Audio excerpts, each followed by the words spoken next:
The signal arrived without a source, without a path, and without mercy for calm minds. Across the trade lanes of the mid-drim, cargo pilots watched their navigation lights flicker as every dial froze for a heartbeat, and then a voice came through. Every channel at once, a flat voice that sounded like metal scraping over glass, and also like a calm, humans speaking inside a quiet room where nothing could hurt them. It said very clearly, on every civilized frequency, and on the dirty ones too. On military bands that were supposed to be sealed, and on emergency beacons that were supposed to be quiet, lest someone was dying. They heard only one warning, humanity. Awaits your arrival. Warships and deep patrol cut engines by reflex, because training said when everything speaks at once, you stop and you listen. Smugglers hid their cargo in floor panels and looked up at the cold dark and wondered if the law had become a god. Miners under a blue ice moon dropped drills that had worked for 40 years without rest. Because the voice reached down through rock and metal and into the old radio wire they never replaced, and it spoke in the common trade tongue, but there was something older hidden inside the vowels, a cadence that tickled memory even in species that had never seen a human face. On the red world of Russia, a paramilitary parade halted mid-step. The drum line stuttered. The officer at the front lifted one gloved hand and then let it fall, because the voice was still echoing from 100 loudspeakers. In border taverns, veterans forgot their jokes. In quiet temples, the faithful thought it was a test. And some of them whispered ancient warnings about Earth and the wars that should have ended long ago, and then silence. Exact and complete, the kind engineers design but cannot keep. A silence that told every listener the message was not a mistake. At the far edge of the Perseus Reach, small science cutter named 7 Answers drifted in a section of space where nothing interesting ever happened by design. Its crew ate bland meals and wrote long reports no one read unless something dangerous occurred. And on that day, the junior watch officer was young and careful and proud of it, saw his spectrum board spill into perfect lines, heard the voice like everyone else. His hand shook, but he did not speak until the echo collapsed and his board showed no origin vector. Then he did the one thing he had trained to do in drills that were meant to be boring. He tagged the event and sent it to the beacon net with the words, "Cross-Galactic broadcast detected." No source, no drift, no spoof. Human cadence probable. His captain read the tag twice, said nothing, and filed the second highest priority alert the system allowed. The highest priority was only for things that could end a world. On the capital station above the water planet Varan, the Galactic Council chamber came alive like a nest kicked by a careless foot. Doors slid open, cloaks and armor and layered. Robes swished and clanked. Chamber looked like a quiet museum when empty, with stone columns carried from a dead moon and a glass floor that showed the blue curve of Varan below. It did not look quiet now. Delegates yelled over each other, translators screamed for input, aides ran carrying slates and projectors. And the central display, a thin ribbon of light that circled the room, kept printing the same words in 100 scripts. They heard only one warning: humanity awaits your arrival, the council speaker. A tall being whose species grew bone plates over the skin in youth and glossy calm over the voice in old age, slammed a metal staff on the floor. The sound rang out, and the yelling slowed. "We will begin," the speaker said. "Bring the recording." Aid lights dimmed. The voice played again, this time inside the chamber only, and somehow the controlled volume made it worse, like the threat had moved inside the lungs of everyone present. When it ended, the chamber stayed dark for a span of breaths. The speaker nodded once to the intelligence seat, an intelligence minister with a long-lined face and eyes that never blinked twice in one sentence rose. "Wideband, synchronized across commercial, military, and rescue channels," she said. "But," it wrote, "the system clocks themselves. That is not possible with our known equipment. There is no source vector, no phase lag, no decay curve. It is as if the message did not travel, it simply appeared everywhere at once. Trickery," one delegate said. "Someone recorded and pulsed it through 1,000 relay nodes." "We should see the relay signatures," the minister said, still calm. "We do not. Every relay reports it spoke without knowing it had spoken. A veteran from the outer shoals stood and showed file images on the air. Wrecked human ships from a war so old the stars had drifted, museum pieces and training slides. A hospital hall with a painted cross eaten by fire, a small escort with its nose blown away, but its flag still bright. Humans are gone, the veteran said, or they hid in their own dust. They do not have the reach for this. They used to build things we could not understand. A quiet voice near the back said. They built what they needed, and they did not ask permission. We should not assume the old fire went out. The chamber filled again with sound, this time not yelling, just a crowd pressed into a single body and trying to breathe. Some delegates called for calm diplomacy. Others wanted to throw the fleet like a stone at Seoul and see what rose from the hit. The trade guilds demanded insurance coverage for a threat they could not quantify. The security committees demanded proof and names. A religious envoy from a small moon of glass wanted to send prayers and watch the wizen. In a small listening room behind the chamber, a gray-furred analyst named Toval did the slow work. He ran the waveform through ancient libraries that had not been used in a generation. He looked at the consonant ratios and the timing between syllables. He did not chase meaning. He looked for fingerprints. After a long time, he found something so small it could have been a flaw in his display, and he magnified it until the screen showed nothing else. Buried under the message, not loud enough to hear, only strong enough to exist, there was a repeating watermark based on Terran Standard Time. Compared it to old human signals and found a 99.9% match to a system. Handshake used by Earth fleet beacons before the silence. He walked out to the chamber floor with his slate under his arm like a fragile animal. There is a human signature, he said. He did not shout. He did not need to. The translators whispered it into every ear. The council speaker fixed him with a hard look. Location? None, Toval said. The imprint rides the message like skin on water. It does not tell us where the water came from. In the pirate city on the moon Jask, where no one cared about government words unless they affected profit. A gang boss played the message in his office and laughed until he had no breath left to waste. And then he stopped laughing because his personal timekeeper, an old Terran wrist device stolen from a collector, ticked 3 times faster during the broadcast and then went right back to normal. He locked the watch in a drawer and told no one he had ever owned it. In a desert outpost, where the sand screamed when the wind was high. A child heard the voice and asked her mother why the stars sounded like they were telling stories. The mother had been a medic in the old wars, and she said nothing. She only held the child's hand and counted the seconds until the message ended and the silence returned. And her hands would not stop shaking after that. Rumors moved faster. Then ships. The markets turned on fear, then on hope. 1,000 small groups formed overnight with names like Remember Earth and Stop the Return, and We Welcome the Last Humans. Across long corridors and tiny kitchens, inside hangars and on balconies, people said the same 2 sentences with 100 different feelings. If humans survived, they became something stronger. And if this is a trick, it is a good one, the council met again at emergency dawn. That was a courtesy, because dawn meant little on a station that turned by machine and not by star. But it felt like a new day in a room that had not seen a new idea in years. The intelligence minister placed a slow model of the galaxy in the air. Lights for trade lanes, lights for relay nets, lights for things that mattered to careers. There was only one place the timing could hold, so perfect across the whole grid, she said. A dead center in the relay network, a void where beams balance.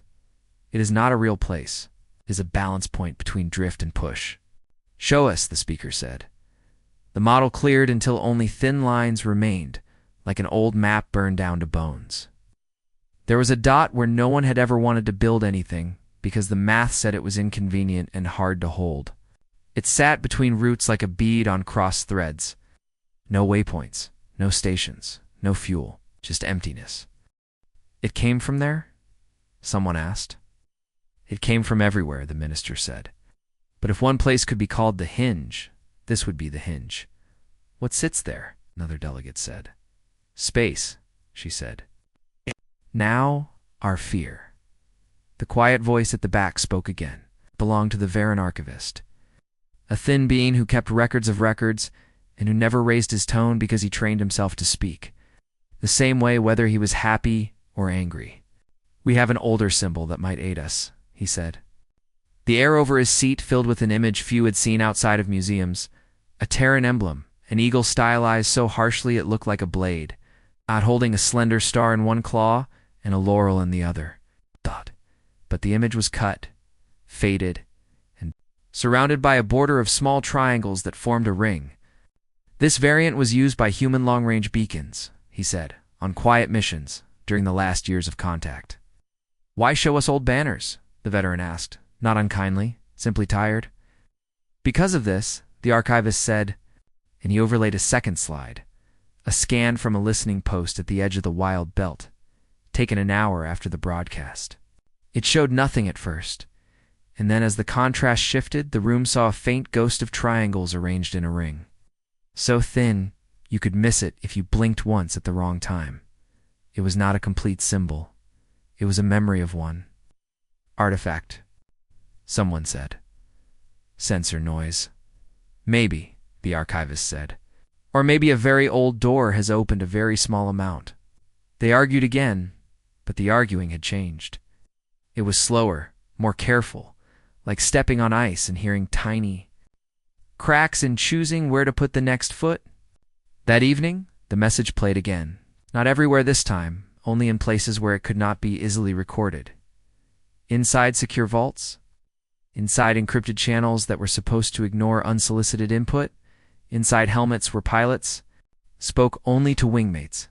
It did not announce itself. It spoke once and stopped, but the voice sounded closer, like a whisper at the shoulder. They heard only one warning: humanity awaits your arrival. For a minute, the galaxy forgot to exhale. Engineers wrote new patches for old machines. Priests burned incense and asked their gods if silence was a sign or an answer. The markets dipped again and then surged, because fear of the unknown always made someone rich. The council ordered a red-line audit of every relay, and the audit returned nothing but clean logs and honest time. At a neglected military museum where a curator dusted exhibits and told stories to school groups, a violet light came on above a case that held an ancient Terran beacon the size of a soldier's backpack. The light was wired to nothing. As far as the curator knew, he hesitated, then opened the case. The beacon was cold and dead like it had been since before his grandparents were born. He leaned close. At the bottom of its scarred casing, there was a tiny stamp he had never noticed. Triangles in a ring. He sent a picture to a friend in the Navy and told himself he was wasting her time. She sent it on to a superior and told herself the same. By the time the image reached someone who could order a thing to move, the incident had a name: the faint ring. It sounded like nothing, and it felt like a lot. The 7 answers Science Cutter received a reply to its early alert. Was short and formal. Hold position. Observe. Do not attempt contact. The junior watch officer read it and looked out the window at the familiar stars and thought they did not look familiar anymore. The council called a final session before the end of station night. The speaker stood without the staff this time. The staff meant law. The empty hands meant worry. "We will not decide everything tonight," the speaker said, voice steady with effort. "We will decide 3 things. First, we will not assume this is a trick. Second, we will not assume this is an attack. Third, we will prepare as if it could be both." The vote split like a broken stone. It still passed. The intelligence minister asked for a scout fleet to probe the hinge point in the relay network. The trade guilds argued it would hurt shipping. The security bloc argued it would save lives. The religious envoy said the fleet should go in peace. The veteran said, peace needs shields. In the end, they did not send a fleet. They sent ear-autonomous drones built to listen and hide, small things that could burn themselves to ash if captured. They whispered their way toward the balance point. Each at a different angle, each with the same instruction. Do not speak unless spoken to. The drones moved like dust through a clean home. In the first hour, they heard nothing. In the second hour, one of them saw a shape in the dark too smooth to be rock, too long to be a ship, like a blade put to sleep. The image was noisy, and the stars shivered like water, but the outline remained. The drone did what it was built to do. It measured. It sent a single pulse to mark the site. On the Capitol station, a junior analyst caught the pulse the way a child catches a falling glass. Tagged it, fixed it, chased the origin, and then his screen brightened with a symbol he did not recognize because he was too young for old wars and museums. The software recognized it for him and wrote the words in small letters at the bottom of the screen. Terran Long-Range Beacon Variant. Confidence, 87%. He stood up fast enough that his chair fell and hit the floor. He did not pick it up. He ran.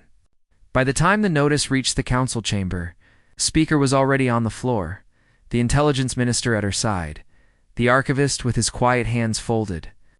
The display filled with the drone's view, a gray shape against a blacker. Dark, not moving, not sending, just existing exactly where no one ever looked. A line so straight, it offended the eye. And there, along the side, not lit, not carved, only implied by the way the starlight failed against the surface. The faint ring of triangles broken in two places, as if a door had been opened and then closed long ago.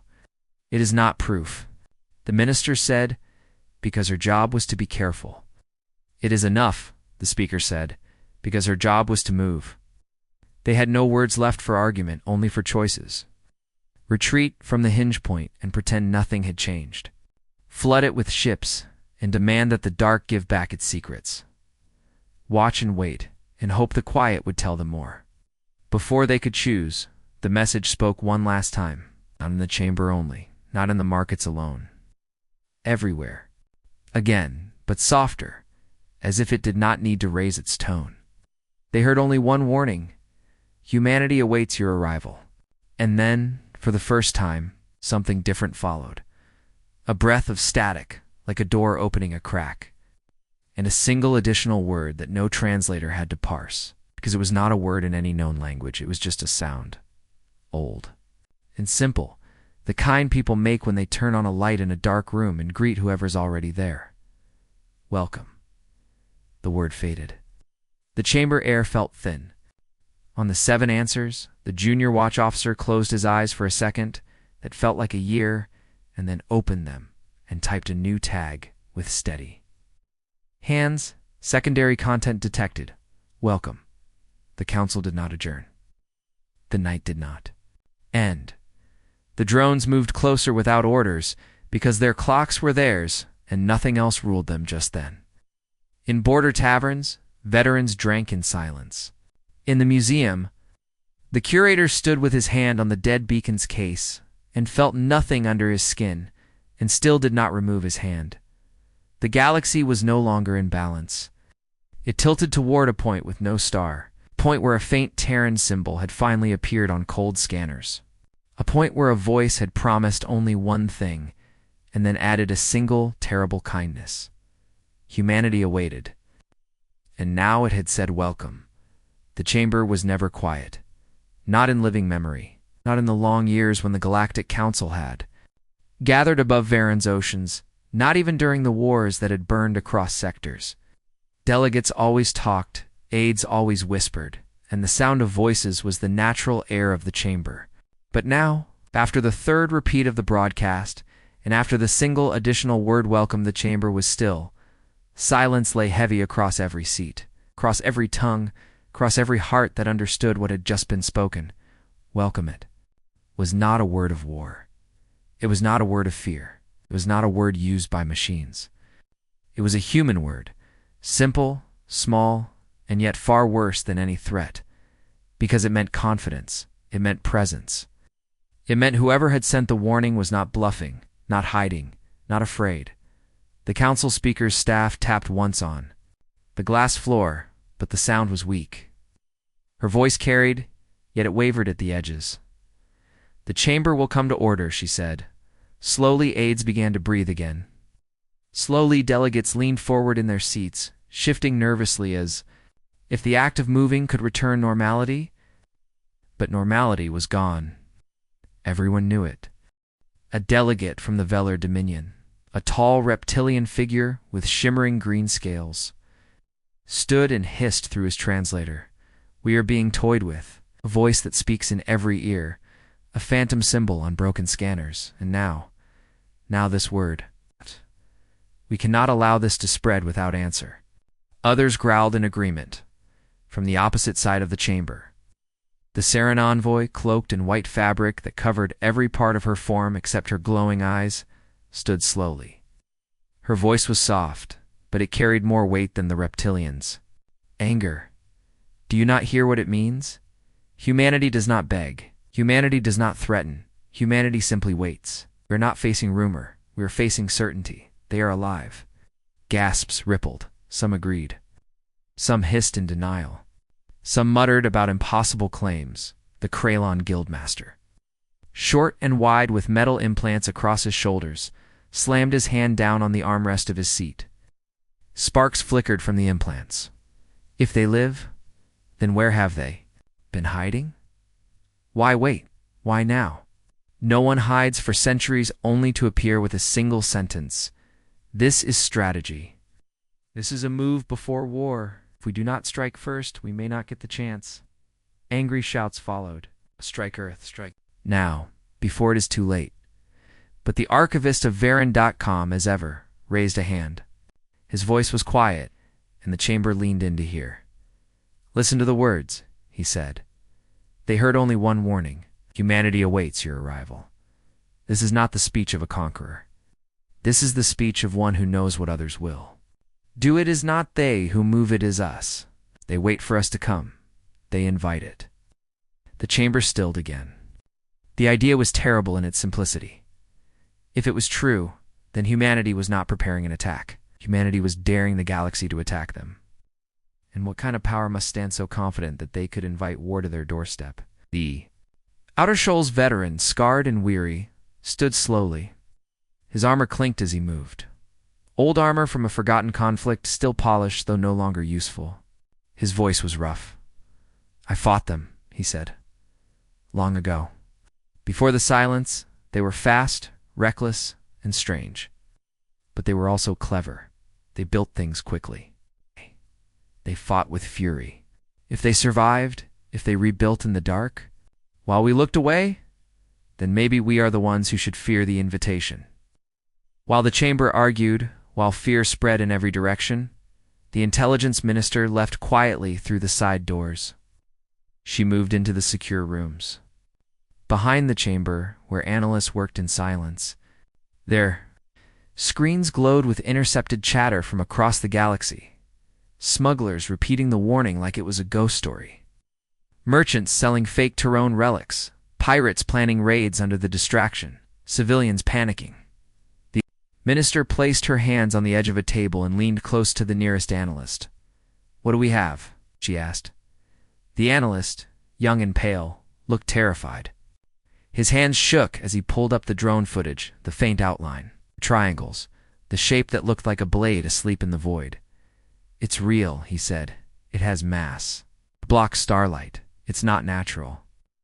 The minister stared at it for a long moment, then whispered, "Then the council is already too late." Back in the chamber, the debate had exploded again. Delegates shouted over one another, voices rising in panic and pride. "We must send a fleet. No, if they await us, they want a fleet. Close the borders. Seal the relays. They already control the relays. If humanity is truly back, then no border will hold." The speaker slammed her staff again, but it did nothing. The chamber was drowning in fear. At last the Saren envoy lifted her hand, and the glow of her eyes dimmed to a soft violet. "Do you not feel it?" she said. "They are watching us. Even now, they are waiting for us to decide what we will do. Whatever we choose, they are ready." That night, after hours of shouting, the council held a closed vote. The chamber lights dimmed. The floor glowed with soft blue lines. Every delegate pressed their choice into their console. Strike, defend, observe. The results came in. Strike, 42 votes. Defend, 38 votes. Observe, 57 votes. The speaker announced it quietly. "We will observe. We will not move yet." Relief flooded some faces. Terror filled others, because to observe meant waiting. And waiting meant playing by humanity's rules. Across the galaxy, word leaked. Rumors grew faster than light. Humans are back. The Council is afraid. The Terrans wait for us at the hinge point. Merchants raised prices. Soldiers polished old weapons. Priests warned of ancient prophecies. Pirates began to disappear, their ships swallowed in silent regions where the stars bent wrong. Everywhere, whispers grew. Humanity waits. As the council adjourned, as delegates filed out with fear in their eyes, the chamber lights flickered once. Just once, and through the speakers, soft as a sigh, the voice returned again. Decide quickly. The stars grow impatient, the lights steadied. The chamber fell into silence, and in that silence, every heart knew the truth. Humanity was listening. The vote had ended. The council had chosen to observe, but the word was a disguise. Behind closed doors, certain factions whispered a different command. Observation was not enough. Pride would not allow it. Fear demanded more. And so, in the shadow of the official decision, a fleet was assembled. Not declared, not blessed by every delegate, just gathered piece by piece, ship by ship, under the banner of investigation. But every captain knew what it truly was, a test of humanity's warning. At Dock 12 of the Varan capital station, engines hummed as warships prepared for silent launch. The air smelled of ion fuel and nervous sweat. Crews spoke little, their faces tense. The fleet was not the largest the galaxy had ever seen, but it was no token force. 27 heavy warships, 50 escorts, dozens of support craft, enough to crush any border colony, enough to burn a system. The admiral of this force, Zorath Kale, stood on the command deck of the flagship Iron Fang. His armor gleamed silver. In the cold light, but his eyes betrayed unease, he had voted to strike. He had argued that Earth was a shadow that needed burning before it became a fire. And when the council had chosen observe, he had known others would not accept it. That was why he now stood here, because someone had to lead the defiance. His orders were clear. Travel to the Sol system, confirm or deny the presence of humanity, and report back. But Zorath knew what everyone expected. If the Terrans appeared weak, if they were bluffing, then his fleet would strike first, and strike. Hard, the fleet slid into hyperspace, leaving the shining waters of Varan behind. For days, silence ruled the warships. Crews whispered about the broadcast, about the voice that had spoken across every star. On the Iron Fang, junior officers traded nervous jokes. Humans? Dead long ago? A trick from smugglers? The council itself, trying to frighten us. But their laughter was brittle. Every time the lights flickered, every time a console beeped without warning. Heads snapped up and hands gripped controls too tightly. One night cycle, Zorath walked. The quiet halls of his flagship, he heard voices in the mess.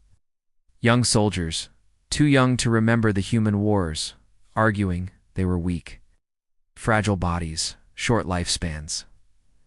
We can crush them easily. Fragile doesn't mean weak. A flame is fragile. Two but touch it, and it burns.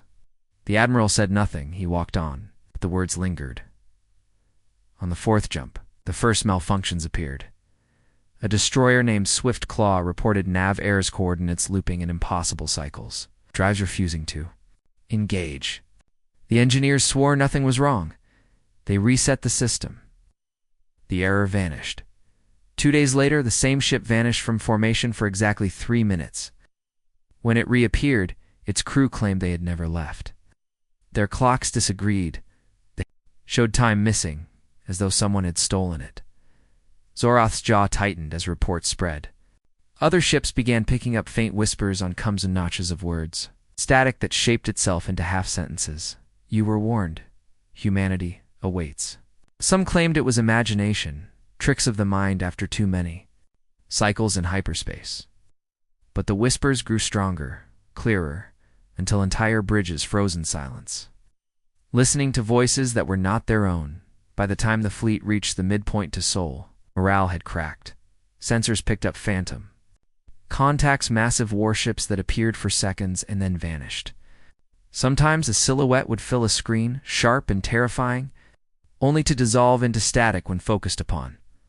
On one cruiser, the captain swore she saw a Terran symbol flicker across her main view screen, burned into the pixels as though the ship itself remembered an enemy it had once feared.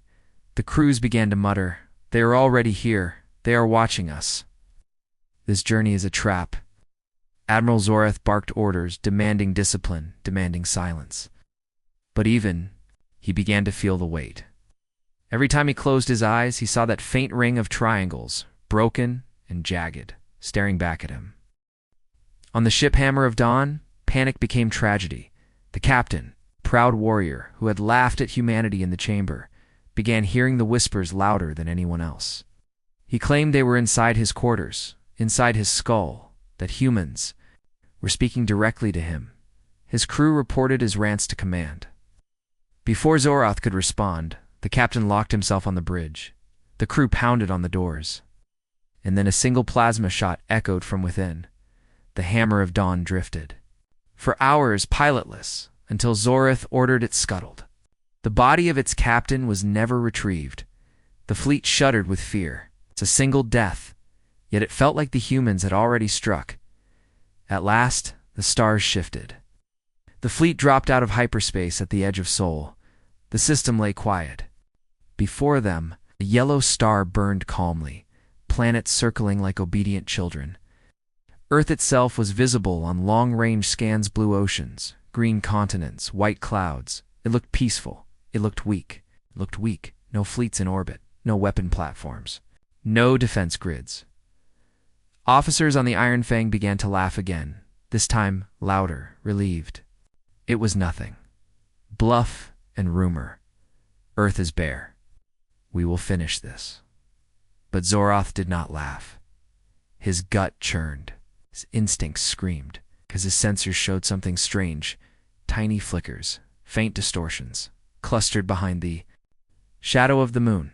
"Hold position," he ordered, voice sharp. The fleet slowed. Scanners pushed deeper, searching the darkness behind the moon, and then the shadows unfolded. One by one, massive shapes decloaked. At first, dozens, then hundreds, then thousands. A wall of warships filled the void, terrifying in size, silent. In formation, their hulls sharp and gleaming with unknown alloys. They formed a line so vast, it blotted out the stars behind them. Engines glowed with a light too pure, too steady to be natural. Human warships. Humanity had not been rebuilding. Humanity had been waiting. The fleet froze. Every alien bridge went silent. Officers stared in disbelief, unable to comprehend the sight before them. The numbers were impossible. The designs were alien, yet unmistakably Terran-built with brutal efficiency. It's designed for war and nothing else. On the Iron Fang, Admiral Zorath's claws dug into his armrest. His voice came out as a whisper. They were not bluffing. The human fleet did not move. It did not fire. It did not hail. It simply stared across the void, engines glowing, weapons armed, waiting. And that was worse than any attack, because it meant they did not need to strike first. It meant they were giving the galaxy the choice to leave in peace, or to tempt annihilation. Panic spread through Zorath's fleet.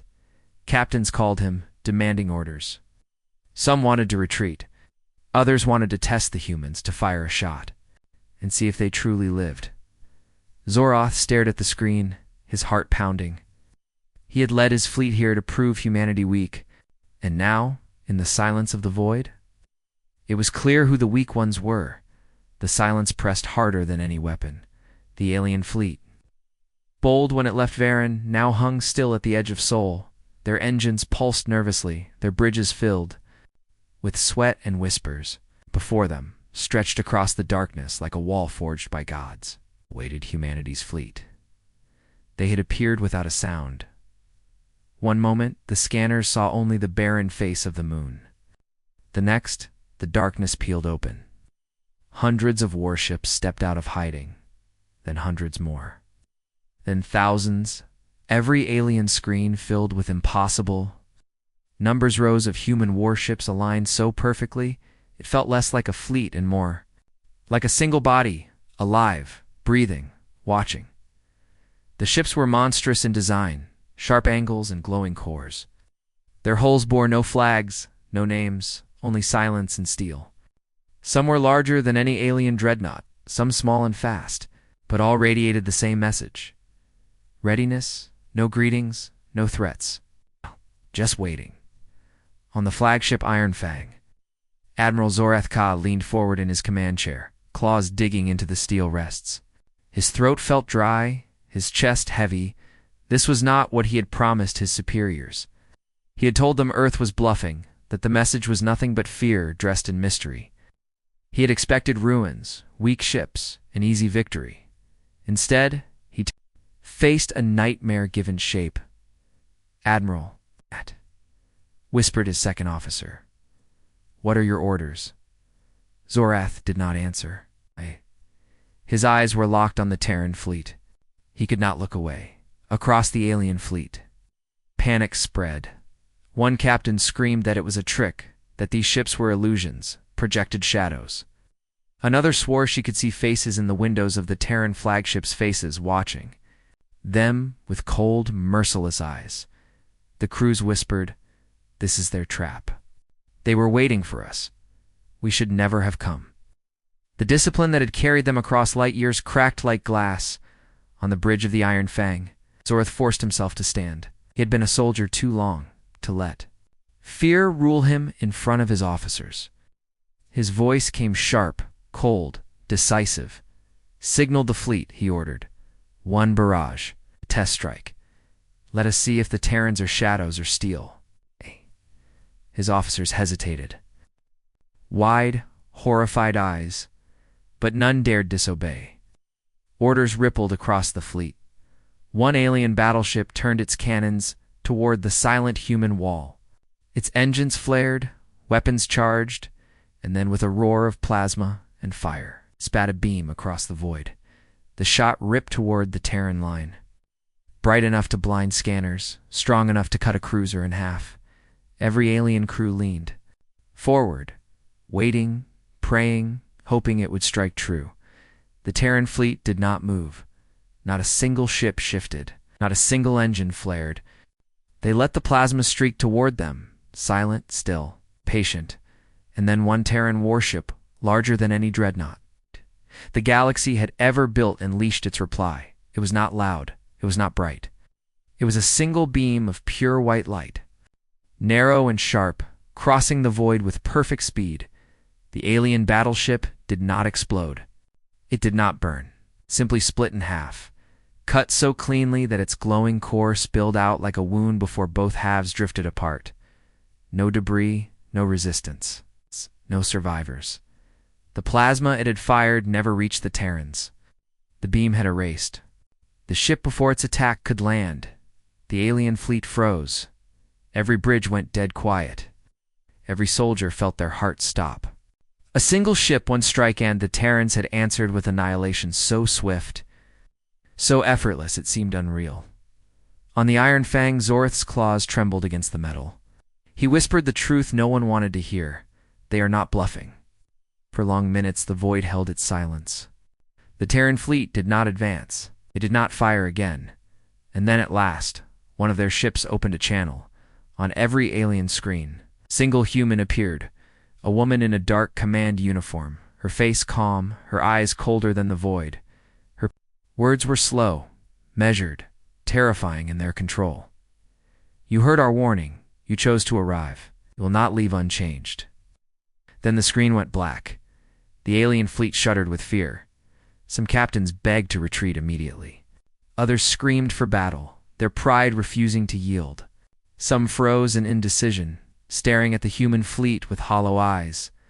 Zorath's command deck drowned in noise. Officers shouted over one another. One begged him to withdraw before they were all slaughtered. Another demanded a full-scale attack. To prove the aliens were not cowards, Zorath rose again, forcing silence.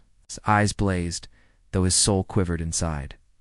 "They want us to retreat," he growled. "They want us to fear. We are not beaten yet. Ready weapons. Prepare for engagement." But even as he spoke, felt the weight of his lie. The Terran fleet did not move. They simply floated in perfect formation.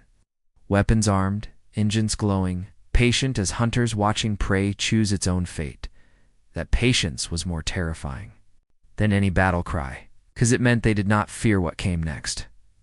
Zorath looked at the wall of ships and felt the truth sink into his bones. Humanity was not defending. Earth humanity was showing the galaxy what waited if anyone dared to cross their line, and he had led his fleet straight into their hands. The void of soul hung heavy with silence.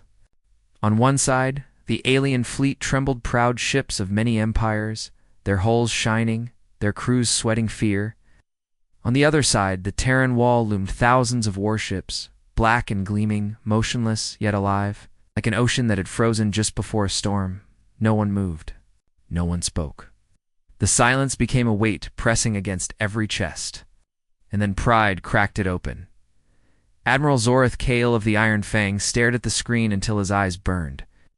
He saw the wreck of the battleship his fleet had lost and won strike a clean line through the hull, glowing edges still spilling light, debris drifting like a tomb. He had ordered that test, and it had cost him. His crews were afraid, and fear spreads like fire. He could not allow that. He slammed his claws against the armrest and hissed, "Signal all ships. Prepare for full engagement." Gasps filled his. Bridge officers stiffened. Some looked away, others bowed their heads, but none argued. Across the fleet, captains gave the same orders: charge weapons, spread formation, strike before the Terran struck again. The void lit with alien power green plasma, violet beams, red torpedoes, 100 weapons humming as one. The noise of readiness filled the comms, commanders shouting to crews, officers whispering last prayers. The first strike was coming. But still, the human fleet did not move. They floated in cold perfection. Weapons glowing but idle, engines steady but still. Not a single formation broke. Not a single ship twitched to the aliens. It was unbearable. This is their weakness. One captain screamed, "They bluff again! Strike them down!" Zorath raised his hand and clenched his claws. Fire. The alien fleet unleashed hell. Plasma bolts tore across the void, bright rivers of green cutting through darkness. Rail cannons spat iron slugs at impossible speed. Torpedoes swarmed like red sparks in a storm, leaving trails of fire behind them. Barrage was endless. Thousands of shots roared forward. The stars themselves seemed to burn. The void between Earth and the aliens became a storm of death. Every alien bridge filled with shouts of triumph, nervous laughter, desperate hope. They had fired everything no wall of ships could withstand. That no civilization could stand still in the face of it. For a moment, they believed, and then the human fleet moved. Not in panic, not in defense, but in one perfect motion, as though a single mind had whispered now. Shields flared to life. Not glowing bubbles, but sharp planes of energy that bent light itself. Plasma bolts splashed harmlessly. Rail slugs disintegrated into dust. Torpedoes burst against invisible walls, exploding into flowers of fire that lit nothing but silence. The aliens froze. Their storm had struck, and the Terrans had not even blinked. Then, in the same instant, the Terran fleet answered. 1,000 beams of pure white light lanced forward. They were not loud, or not chaotic. They did not scatter like alien weapons. They moved with surgical precision, each beam finding a target. A destroyer was cut into 4 perfect pieces. A cruiser folded in on itself as its core melted. A dreadnought, pride of its people, vanished in a white flash so bright it blinded its own allies. In seconds, 7 alien ships were gone, then 14, then 20. No wasted fire, no misses. Every human shot struck true. On the Iron Fang, Zorath felt his knees weaken, gripped his chair to stay standing. "This," he whispered, This is not war. This is execution. Alien bridges dissolved into chaos. On one ship, officers screamed as their decks tilted, fire pouring through broken bulkheads. On another, soldiers clawed at doors, trying to escape before the hull split. Across the fleet comes filled with desperate cries. Shields failing. We've lost propulsion. We're breaking apart. The proud fleet that had left Varen in defiance was unraveling in moments. Amid the destruction, the human voice returned. On every alien screen, the same commander appeared, the woman with the calm face and the cold eyes. Behind her, the glow of Earth's fleet pulsed like the heart of a beast. Her words were simple, slow, merciless. You were warned. You chose to test us. This is your lesson. The screen went dark again. The Terran storm continued. Not every alien captain surrendered to fear. Some refused to yield. A squadron of fast cruisers broke formation and surged toward the Terran wall, engines burning at full power. Their commanders shouted war cries, swearing they would die with honor. They never reached firing range. Human interceptors detached from the fleet's maul. Agile ships, shaped like daggers. They moved too fast for scanners to track, blurring into white streaks. In seconds, every alien cruiser was torn apart, their engines gutted, their bridges shattered. The wrecks drifted silently, their flames lighting the path they had tried to carve. On the Iron Fang, Zorath's officers looked at him with wide, pleading eyes. Admiral, we must retreat. They are too strong. This is suicide. Zorath's claws dug deep into his chair. His pride screamed for defiance, but his heart knew the truth. His fleet was breaking. Already half their numbers were gone. The Terrans had not even deployed their full force. He whispered to himself, we came to test them, and they tested us instead. As the battle raged, some alien ships turned and fled. Engines burned as they tried to break from the fight to escape into hyperspace, but the Terrans allowed it. They did not chase. They did not destroy every retreating ship. They let them go, let them carry the story of terror back to the galaxy, because fear was more powerful than annihilation. And humanity wanted the galaxy to fear. At last, the Iron Fang stood alone among the wrecks of its allies. Fires burned across its decks. Half its escorts were gone. The few survivors screamed over broken comms. Zorath stared at the Terran wall, unblinking. He knew what was coming. One human warship, larger than the rest, drifted forward. Its guns glowed with the same white light that had cut so many ships before. Zorath closed his eyes. So this is what it means, he whispered. This is what it means to awaken humanity. Iron Fang shook once, then vanished in light, and then the battle was over. The void was filled with wreckage, drifting bodies, shattered pride, smoke. And fire lit the dark. But the Terran fleet stood untouched, silent as before. They had spoken their warning. They had shown their strength. And now they simply waited again, as if daring the galaxy to send another fleet to test them once more. The battlefield was quiet now, where once a proud fleet had shone with the colors of a dozen empires. Only drifting wreckage remained. Fragments of hulls spun slowly, glowing with fading fire. Dead engines floated like broken suns. And in the center of the silence, untouched, unbent, unshaken, waited humanity's fleet. Thousands of Terran warships, aligned in perfect formation, standing like a wall across Sol, and still it had not advanced. Across the alien survivors' comes, there was only static. The screams of dying ships had gone silent. The cries for help had faded. All that remained was the hum of damaged engines and the pounding of terrified hearts. Those few who had fled in time burned through hyperspace now, carrying the story. They would return to the Council with tales of annihilation. But for those, still alive, trapped in wreckage or limping in half-dead ships, one question drowned their thoughts. Would the humans finish them? The Terran wall did not move. It only watched, and then the waiting ended.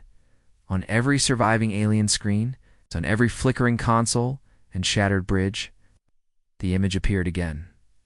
A human commander. The same woman, her uniform dark, her face calm. Her eyes, sharp as blades, carried no mercy, no cruelty, only certainty. Behind her, the vast glow of Saul's fleet pulsed steady, like a heartbeat of steel. She spoke. Her words were measured, simple, cold. You heard our warning. You chose to come. You fired upon us. You tested us. Now you know. She paused, letting silence stretch until the survivors shook with it. Then she continued. Humanity does not seek war, but we do not flee it. We gave you one warning. You ignored it. And so you have seen what comes when our hand is forced. The Veyra's Pride, one of the surviving cruisers. Captain Tiern sat slumped in his chair, his crew wounded and broken around him. Blood dripped from his shoulder. Smoke filled the bridge. He stared at the human's face and whispered, "This is no bluff.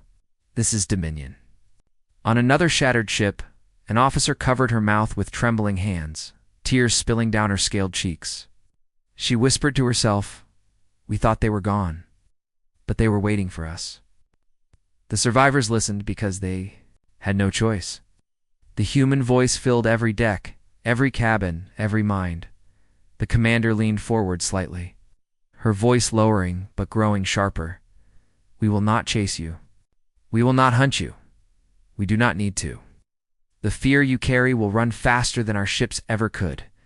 It will spread to every world, every council, every throne." Her eyes narrowed. "And you will remember this. Humanity awaits, not in silence, it's not in weakness, but in strength." The screens flickered, and for the first time, the human emblem appeared clearly. Not faded, not ghostly. Bright, sharp, alive. The ring of triangles. The broken circle. The symbol of the long-range Terran fleets. It pulsed once with light, as though marking the words, "We are here." Among the wreckage, the flagship Iron Fang was gone, but its admiral Zoroth Kale had transmitted a final message seconds before his ship was erased. The survivors now replayed it in secret. His face was strained, his pride broken. His voice was heavy with regret. To the council, "If you hear this, know the truth. They are alive. They are strong. We came to test them. We failed. Do not send another fleet. Do not provoke them again. If you value the galaxy's survival, heed their warning." The message cut off in static, but it carried weight heavier than any weapon. The human fleet made no move to capture the survivors. No boarding, no interrogation, no executions. Instead, the Terrans simply opened space. Their massive wall shifted slightly, creating a corridor path through the stars. Pointing away from Sol, it was not mercy. It was calculation. The survivors understood at once. They were meant to leave. They were meant to carry the story back. They were meant to be living proof of human strength, and that was worse than death. When the broken remnants of Zoroth's fleet staggered back into council space, panic erupted. The chamber filled with noise, delegates screaming, aides fainting, security shouting over each other. The survivors stood silent, their eyes hollow, their bodies scarred. They told the council what they had seen. They described the Terran wall, the precision of the beams, the silence of the humans, the calm face of the commander who spoke with a certainty that froze their souls. Some delegates shouted denial, others demanded vengeance. But most simply sat frozen, their minds struggling to accept the truth. Humanity was alive. Humanity was waiting. Humanity had chosen to speak. And then, across every relay, across every beacon, across every frequency, once again, the human voice spread, not just two fleets, not just two capitals, but to every colony, every outpost, every civilian home. "You heard our warning. You ignored it. Now you have seen. Spread the truth. Humanity awaits." The words rang in markets, temples, warships, and homes. Farmers froze in their fields. Children stared at radios. Soldiers dropped their weapons. Priests fell to their knees. Itself seemed to pause. On the trade world of Kalian, merchants wept. knowing their roots would now bend around Sol forever. On the holy moon of Kresh, priests declared the Terrans divine messengers of judgment. On pirate havens, leaders burned their human relics, afraid that even owning them would bring wrath. In the halls of the council, leaders argued, but their voices were thin compared to the thunder in their hearts. The Terrans had not declared war. They had not invaded. They had not demanded tribute. They had simply spoken, and the galaxy shook with it, because silence had hidden them for centuries. But now, silence was their weapon. Single voice, a single message, and the galaxy's greatest. Fleet was shattered. Humanity had spoken once, and it was enough. The galaxy trembled. Every world, every ship, every ruler had heard the human words. They had seen the survivors limp back, their eyes hollow, their stories shaking. They had heard the warning. You heard our warning. You ignored it. Now you have seen. Humanity awaits. Most were broken by it. They lowered their flags, sealed their borders, prayed never to cross Sol again, but not all. In the council's outer chamber, voices rose once more. Pride does not die easily, not even when covered in ash. The Velar Dominions snarled across the table, their scales flashing. Fear will chain us. If we do not strike, if we do not prove our dominance, the humans will rule us all. The Kralin guilds pounded their metal hands. They showed mercy. Mercy is weakness. They let survivors go. That proves they are afraid. Others shook their heads, whispered warnings, begged for caution. But the loudest voices were those who could not live with fear. And so, once more a decision was made in arrogance. A second fleet was raised, larger, deadlier, a coalition of dozens of species, each sending their proudest ships. Nearly 2,000 vessels gathered, more than double what Zoreth had led. They swore humanity would fall. They called themselves the Coalition of Stars. A title meant to echo strength, but one that carried desperation. Their fleets darkened the lanes of hyperspace as they surged toward Sol. Massive dreadnoughts led the way. Carriers trailed behind, holding endless waves of fighters. Battleships bristled with weapons never before tested. On their bridges, captains whispered to themselves. Some believed they were marching to victory. Others knew, deep down, that they were marching to judgment. The Sol system shimmered before them. The yellow star burned calm, planets turning in silence. And once again, behind the shadow of the moon, the human wall waited. This time, the fleet was even larger. Thousands upon thousands of Terran ships stretched across the void, but unlike before, they did not remain still. They advanced. Engines flared like suns. The Terran wall broke into waves, forming a spear that cut straight toward the Coalition. For the first time, the galaxy saw humanity on the attack. The Coalition fired first. Plasma storms, missile clouds, rail slugs, all of it screamed into the void. But the Terran spear did not break. Shields bent the attacks aside. Counterfire tore into the sky. White beams lanced outward, burning through cruisers before they could maneuver. Interceptor wings swarmed like hornets, shredding fighter screens before they could launch their payloads. One dreadnought tried to turn broadside, unleashing every gun it had. A single Terran volley split it in half, its core exploding into a dying sun. The Coalition had barely begun the battle, and already ships vanished by the dozen. On the Coalition flagship Stormbreaker, Admiral Kethos gripped the rails of his command deck, his body trembling. "They are everywhere," his officers cried. "Our flanks are gone. They cut through our shields like paper." Kethos bared his teeth, pride warring with terror. "Hold formation. We will not break." But already the formation was breaking. Across the fleet, captains gave conflicting orders. Some pressed forward in blind fury. Others screamed retreat. Some froze, unable to choose, and the Terran spear drove deeper. There was no chaos in the human fleet. No disorder. No hesitation. They moved like one mind, one hand, one blade. Every strike was perfect. Every maneuver precise. Alien ships that tried to scatter were cut down in beams of white fire. Those that pressed forward were encircled and erased. Carriers never launched a second wave. Fighters were torn from the sky before they could regroup. One by one, the proud vessels of the coalition fell silent.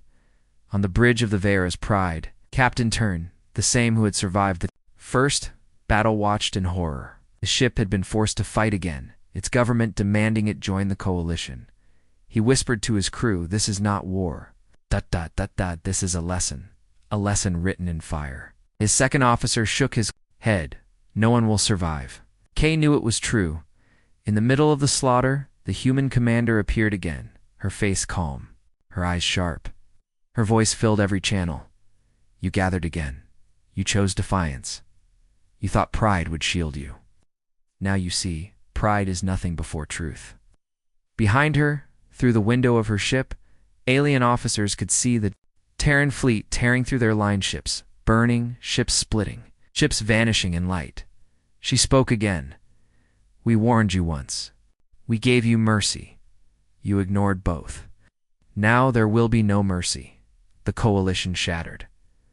One dreadnought tried to flee. A white beam pierced it through the spine. Carrier dumped its fighters in desperation. Interceptors cut them down before they reached firing distance. An entire squadron turned their guns on themselves, choosing death by their own hand rather than humanity's. The battlefield burned brighter than any sun. No survivors fled this time. The Terrans did not allow it. At last, the void calmed. Coalition of stars was gone. Every ship reduced to wreckage and dust.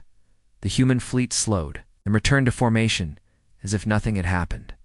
They had not fought for conquest. They had not fought for glory. They had fought to end defiance. They had succeeded. On every surviving relay, the human message spread once more, spoken in the same calm, merciless voice. "You were warned. You will not be warned again." The transmission ended. The galaxy fell silent. On Varen, the council chamber emptied in shock. No one dared speak. On border colonies, soldiers dropped their weapons and swore never to march towards Sol. On pirate havens, warlords destroyed their own fleets rather than risk Terran attention. In temples, priests declared humanity the judges of stars. The galaxy understood now. Humanity had given its last lesson, its last warning, and the lesson was written in wreckage. The void above, Sol was still. Where once the coalition of stars had burned bright with pride and power, only silence remained now. Broken hulls drifted. Shattered engines glowed faintly before fading. Wreckage spun in slow orbits, torn apart so perfectly it looked deliberate, and at the center of the graveyard, humanity's fleet stood unbroken. A wall of warships, black and sharp, aligned with perfect discipline. Engines glowed faint blue, weapons shimmered with restrained fire. Not one ship bore scars. Not one vessel had fallen. The galaxy had thrown everything it had been erased. The survivors were gone. The first fleet had fled and spread the word of fear. The second had been destroyed, burned down to ash. Now, only silence remained. But silence in Sol was never empty. It was the silence of waiting. On bridges across the galaxy, on stations, in temples and markets, beings stared at their comes, waiting. They had seen the footage, the wrecks, the precision of destruction. They knew the humans would speak again, and so they held their breath across 1,000 systems. Waiting for the voice, it came, calm, sharp, measured. The same human commander appeared once more on every channel, every frequency, every home. Her uniform was black, simple, marked with no flag but the Terran emblem glowing faintly at her shoulder. Behind her, the endless line of human warships glowed with pale light. Steady as stars, her voice was steady, carrying no anger, no cruelty, only certainty. "You heard one warning. You ignored it. Twice you came, twice you tested us, twice we answered." The galaxy listened, hearts pounding. "We will not warn you again." The commander's eyes narrowed, her face lit by the glow of Sol behind her. "Hear this, and carry it to every star. Humanity awaits." But we will not march on you. We will not hunt you. We do not need to. If you come, if you cross into Sol, if you raise weapons against us, you will not survive." She leaned forward slightly. "This is not threat. This is not promise. This is truth." Her words rolled like thunder across the stars. "Stand at your borders, rule your worlds, fight your wars among yourselves, but know this: Sol is ours, Earth is ours, and we are awake." The feed flickered, and for a moment the galaxy saw the Terran fleet from above, thousands of warships stretching into infinity, aligned like blades of a single sword. Then the feed cut. Panic, awe, silence. On Varen, the council chamber collapsed into chaos. Delegates screamed for surrender, for negotiation, for silence, for war. But their voices cracked, because deep down, they knew no vote mattered anymore. On border colonies, people wept in relief. Some swore never to go near Sol again. Others prayed humanity would come and judge their own corrupt rulers. On pirate havens, warlords burned their banners and dismantled their fleets, terrified that even the thought of defiance might call the Terrans down upon them. On holy moons, priests declared humanity the chosen arbiters of destiny, angels of wrath sent to end. The age of arrogance, the galaxy was divided, but in one thing, all agreed: the age of ignoring Earth was over. The wreckage of the coalition still drifted above Sol. The humans did not clean it, did not hide it. They left it there, a monument. To arrogance, a warning written in twisted steel and broken pride. Every ship that passed near Sol saw it. Every eye that looked upon the battlefield knew what it meant. This was not war. This was judgment. Among the ruins, a single coalition escape pod floated dark, shielded from scans. Side, Captain Turn, the reluctant survivor of 2 battles, drifted, his oxygen dwindling. His cums were dead, his body broken, but his mind was clear. He whispered into his recorder, words that he knew would be found one day. "I saw them. I heard them. Humanity does not fight for victory. They fight to end, and when they say they are waiting, they mean it. We thought we came to test their strength, but it was they who tested us, and we failed." He closed his eyes as the dark claimed him. The survivors of the first fleet had carried fear. The destruction of the second carried something worse: inevitability. The galaxy's rulers began to whisper of treaties, not with each other, but with silence itself. Trade routes were redrawn. Patrols were shifted away from Sol.